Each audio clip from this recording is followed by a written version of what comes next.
Ayan, at ngayon nga ay magre-refill tayo ng sabon natin sa car wash. Maglalagay tayo ng mga pang-refill natin para pagpunta natin sa ating car wash, naka-ready na yung mga sabon natin at basta na lang natin ito isasalin.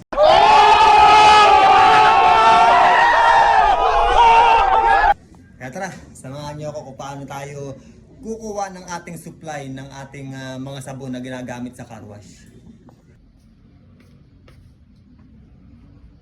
Ito yung ating sabon. Kukunin lang natin yung mga Wilkins.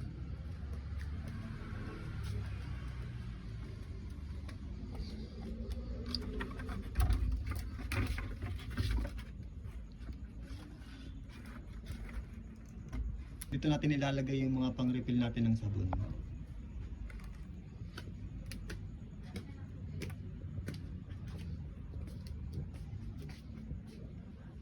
Yan, dito natin siya ikukuha dahil yan yung pinakang stock natin na sabon na ginawa natin. So tayo lang po yung gumagawa ng sabon ng ating car wash para mas makatipid tayo at the same time mas pulido yung pagkakagawa ng ating sabon.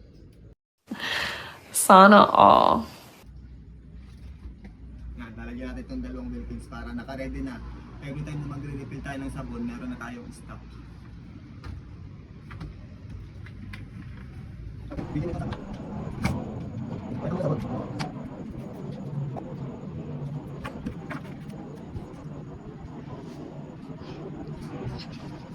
Mas maganda pagka tayo mismo yung gumagawa ng ating sabon para kumpleto yung mga sangkap sa paggawa ng sabon. Ito nga palang sabon natin may kasama na itong carbonara wax.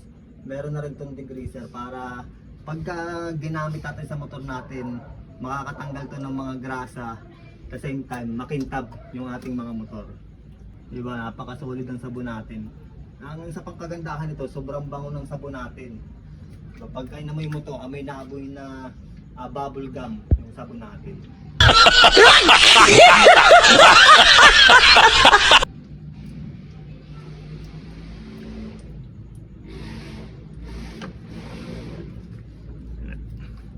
Nakakapagpuno na tayo ng isang Wilkins.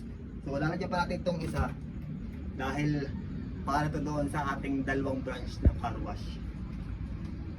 Ito nga palang ginawa natin na sabon, 50 liters na to. So na-consume natin siya sa loob ng isang buwan, kaya ganun kalakas yung car wash natin. Yan.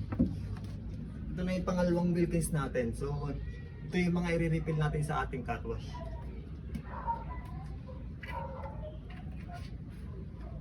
Pag inamoy mo siya, grabe, sobrang bango, kaya parang nakakahatak din siya ng customer kasi pag ginamit mo, sobrang bango nung amoy niya.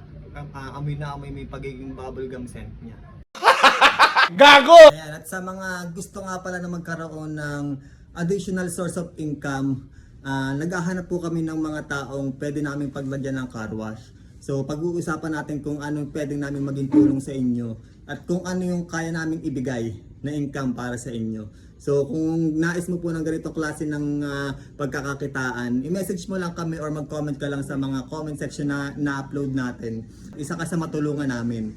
Katulad nung isa naming natulungan. So mag-comment ka lang, and of course, syempre, wag mo kakalimutan na i-follow yung ating Facebook page para naman ma-update ka sa mga susunod pa namin na video. Diba? So hanggang dito na lang po. Maraming salamat po sa lahat ng sumusuporta.